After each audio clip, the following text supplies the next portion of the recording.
आज धर्मनाथ भगवान के स्तवन को प्रारंभ करते हैं स्वयंभू स्तोत्र में, जो आचार्य समंतभद्र स्वामी की कृति है। सबसे पहले भगवान धर्मनाथ नाम की सार्थकता बता रहे हैं। धर्म तीर्थ मन घम प्रवर्तयन धर्म इत्यनुमतः सतां भवान्।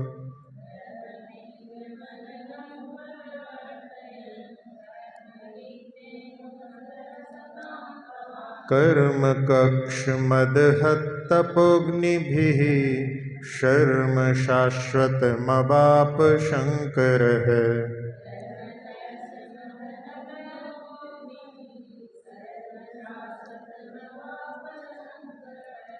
धर्म तीर्थ अनघम प्रवर्तयन, जो निर्दोष धर्म तीर्थ का आपने प्रवर्तन किया, इसलिए भवान सताम धर्म इति अनुमता, आप गणधर देवादियों के द्वारा धर्म इस प्रकार से सार्थक नाम से माने गए। और कर्म कक्ष अधहत तपोग्नि भी, आपने कर्म रूपी वन को तप रूपी अग्नियों के द्वारा जला दिया। और सर्म शाश्वतम अवापह, आपने शाश्वत सुख को प्राप्त किया, इसलिए आप शंकर नाम से माने गए। तो यहाँ दो जो हैं चीज़ों को कहा है, जिनके माध्यम से एक में भगवान को धर्म कहा, तो भगवान ने ऐसे तीर्थ का प्रवर्तन किया जहाँ रंच मात्र भी पाप नहीं है। तो ऐसा धर्म तीर्थ का प्रवर्तन करने से आप सज्जनों के द्वारा, गणधर देवादियों के द्वारा धर्म रूप में माने गए, धर्म के द्वारा संबोधित किए गए। तो भगवान ने जहाँ तीर्थ का प्रवर्तन किया है, उसमें मुख्यता से जो है श्रमण धर्म का प्ररूपण किया है। जो श्रावक होते हैं वो श्रावक केवल श्रमण के उपासक होते हैं। मुख्यता से तो जो मुक्ति का मार्ग है वो श्रमणों को ही प्राप्त होता है। और तीर्थ किसे कहते हैं? घाट को, जहाँ नदी के किनारे जो घाट बने होते हैं उनको, या समुद्र का जो घाट होता है उसको घाट को तीर्थ कहा जाता है, जिससे तिरा जाता है, पार हुआ जाता है। तो संसार समुद्र को पार करने में श्रमणत्व ही पार करने में समर्थ होता है, और जहाँ पर रंच मात्र भी पाप नहीं होता। तो ऐसे तीर्थ का आपने प्रवर्तन किया, इसलिए आपको धर्म माना गया है। और दूसरा कह रहे हैं कि आपने कर्म रूपी वन को जला दिया, जहाँ सबसे भयानक वन है घातिया कर्म का।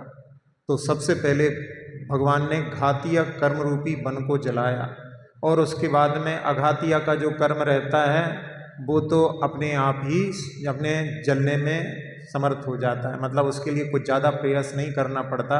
मुख्य तो मोह पर विजय जो है, सबसे बड़ा जंगल तो वो है। तो भगवान ने उसको तप रूपी अग्नि के माध्यम से घातिया कर्म रूपी वन को जलाया। और यहाँ पर तो सामान्य से कह दिया कि कर्म रूपी वन को जलाया, और उन्होंने उसके माध्यम से शाश्वत अविनाशी सुख को प्राप्त किया। और वो अविनाशी सुख एक बार प्राप्त होने पर कभी भी छूटता नहीं है, इसलिए भगवान को शंकर यहाँ पर संबोधन किया। जो शम यानी सुख को उत्पन्न करे, शम सुखम करोति इति शंकरः। तो ऐसे भगवान के लिए, यहाँ धर्मनाथ भगवान के लिए शंकर शब्द से भी संबोधित किया गया है। अब भगवान ने क्या किया उसको बतलाते हैं।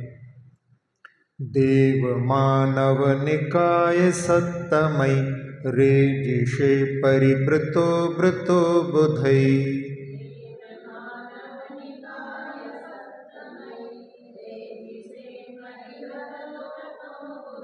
तारका परिव्रतोति पुष्कलो योमनीव शशिलांछनो मलः।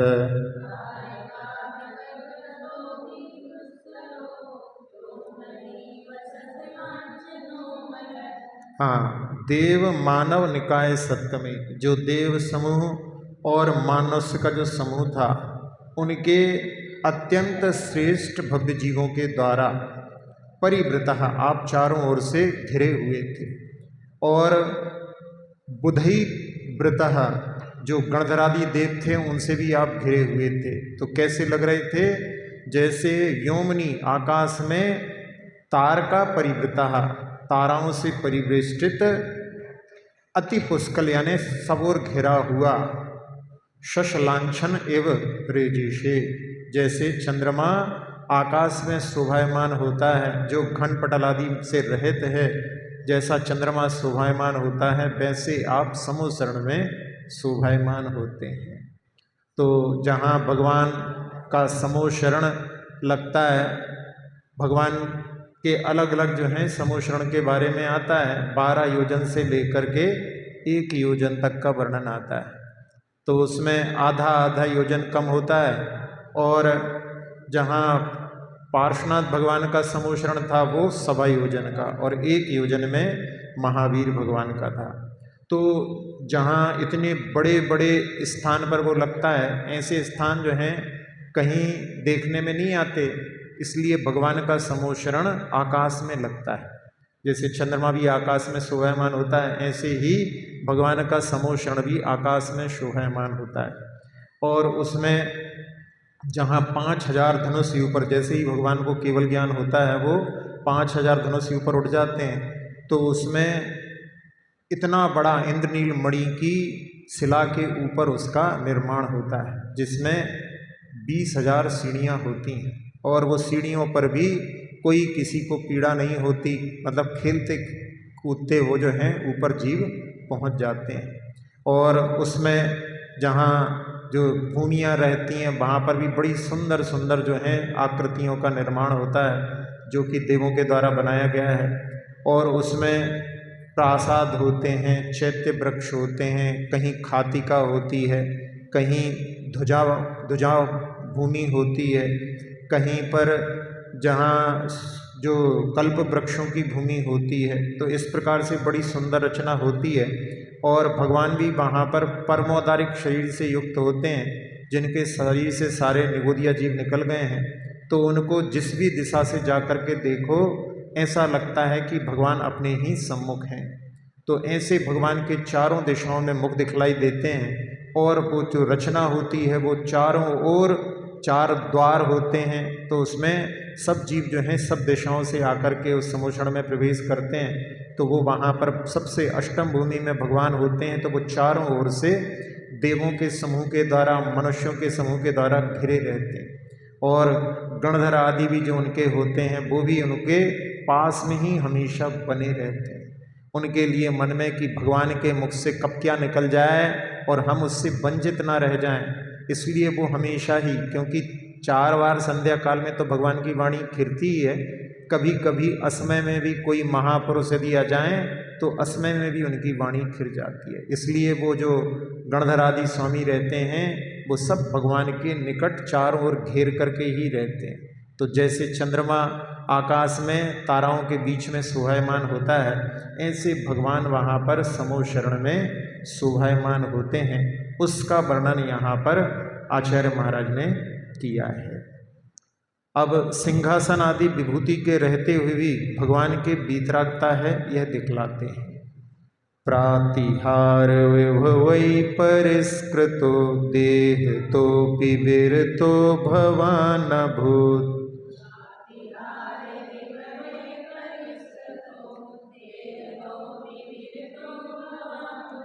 मोक्ष मार्गमशिषन्न राम राम, नापि शासन फलैषणातुरः।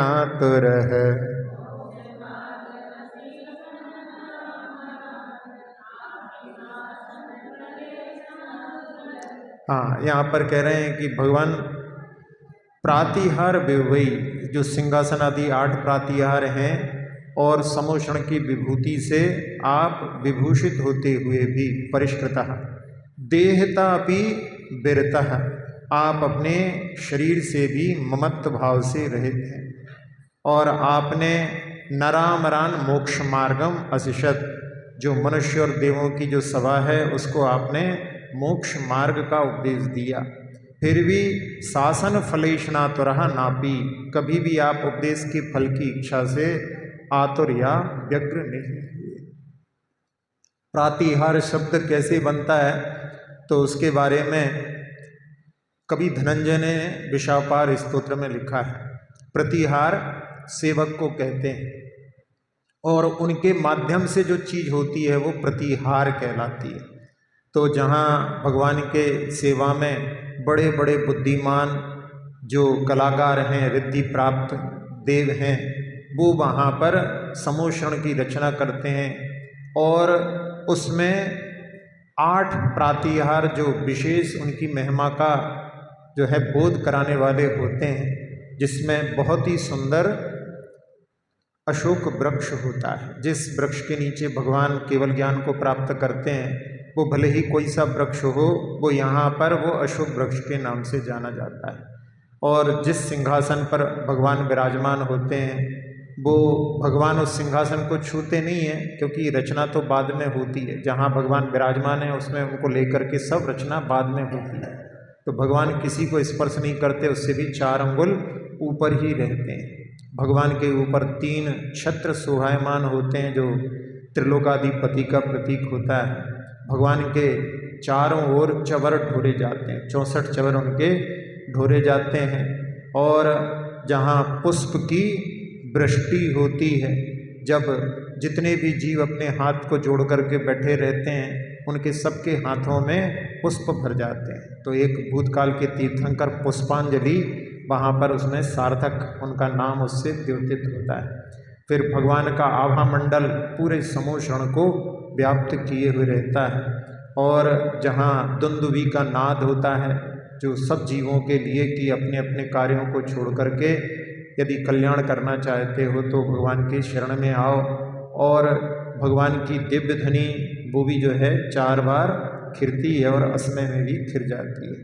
तो ऐसे जो हैं प्रातिहार्य से युक्त होते हैं। और उसके बाद में भी यानी यहाँ पर ऐसा पुण्य, जैसे पुण्यवान जो होते हैं चक्रवर्ती और इंद्र, वो भी भगवान की सेवा में लगे रहते हैं।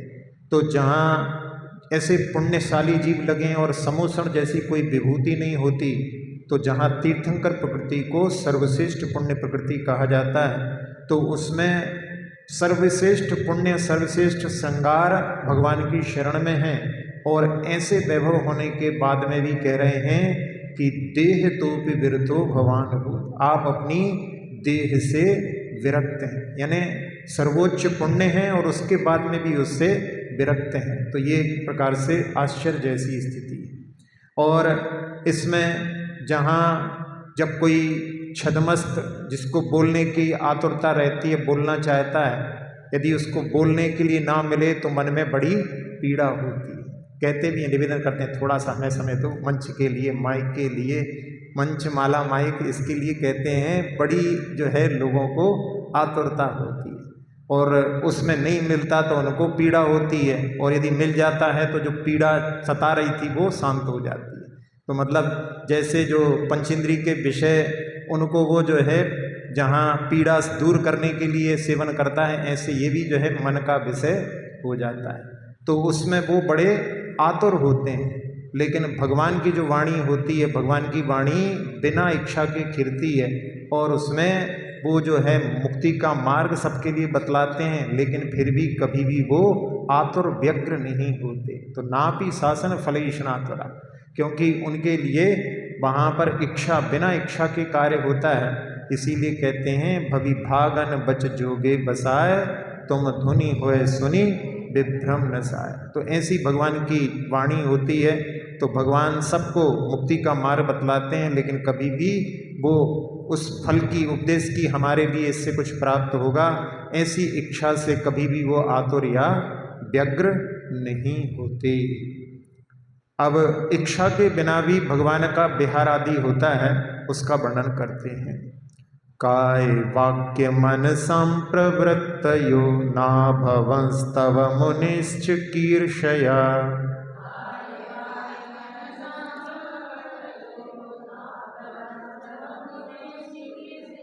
ना समीक्ष भवतः प्रवृत्तयो धीरतावकमचिन्तनीहितम्।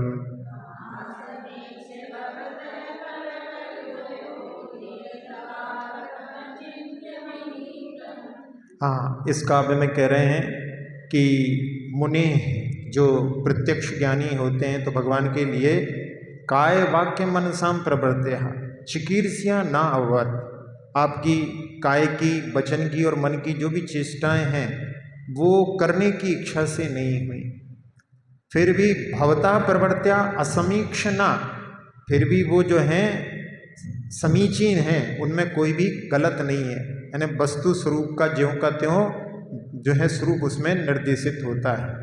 और उसके बाद में कह रहे हैं कि इसीलिए भगवान आपका जो ईहित यानी आपका जो चरित्र है वो अचिंत्यम यानी अचिंतनीय है, आश्चर्य करने वाला है। तो जहाँ भगवान के लिए जहाँ बोलना भी होता है, व्यवहार भी होता है, सारी क्रियाएं होती हैं, तो उसमें काय की चेष्टा भी होती है और वचन की चेष्टा भी होती है। और अपन लोगों ने जहाँ 24 ठाणा में पढ़ा था वहाँ पर भगवान को भी मनोयोग स्वीकार किया गया था। तो काय की जो क्रिया होती है वो तो एक प्रकार से अचेतन की क्रिया जैसी हो गई, वचन की भी जो क्रिया है वो भी बिना इच्छा के घटित हो रही है तो वो भी अचेतनी जैसी मान सकते हैं। अब मन में भी दो भेद होते हैं, एक द्रव्य योग मनोयोग होता है और एक वचन जो है भाव मनोयोग होता है। तो उसमें भगवान का भाव मनोयोग नहीं होता। क्यों नहीं होता? क्योंकि मन की स्थिति जो है 12वें गुण स्थान तक रहती है। भगवान ने क्षायिक ज्ञान प्राप्त कर लिया है, इसलिए अब उनका भाव मन नहीं रहता, केवल द्रव्य मन होता है और द्रव्य मन के योग्य वर्गणाएं आती रहती हैं, इसलिए उनका द्रव्य मनोयोग स्वीकार किया जाता है। तो इस प्रकार से यानी यहाँ पर जो भगवान की सारी प्रवृत्तियाँ हो रही हैं वो बिना इच्छा के हो रही हैं, क्योंकि इच्छा आदि तो जो है केवल छद्मस्तों के ही जीवन में होती है। तो इसलिए भगवान की सारी प्रवृत्तियाँ होते हुए भी बिना इच्छा के हो रही हैं, लेकिन बिना इच्छा के होने के बाद में भी वो समीचीन हैं, उनमें कोई भी, जैसे कहते हैं बिना विचारे जो कार्य होता है, यानी कोई सोचा नहीं उसके बारे में कर लिया, यानी कुबुद्धि से वो कार्य हो गया, उसको बिना विचारे कहते हैं।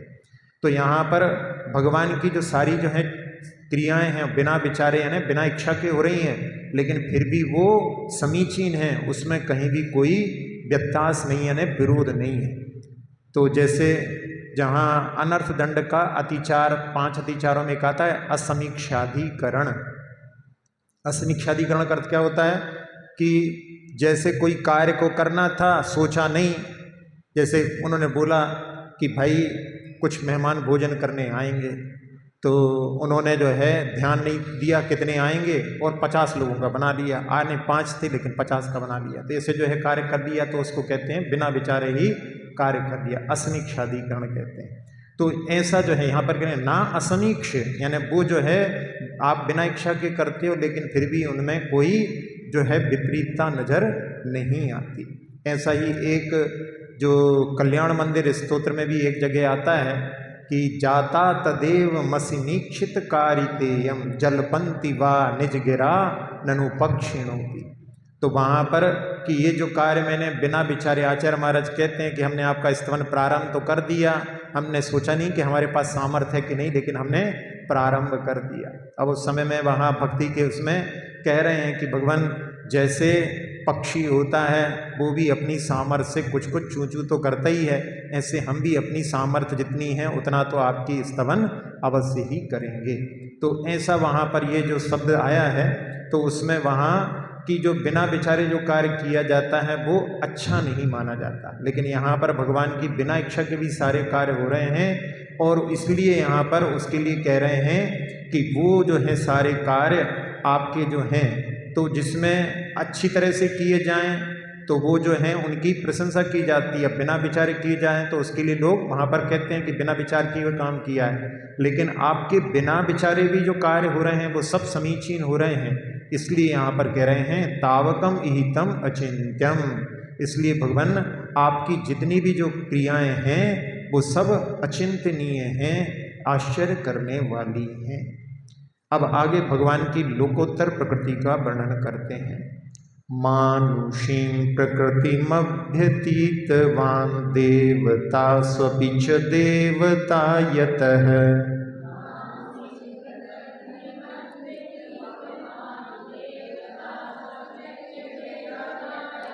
तेन नाथ परमासी देवता, श्रेयसे जिन वृष प्रसीदनः।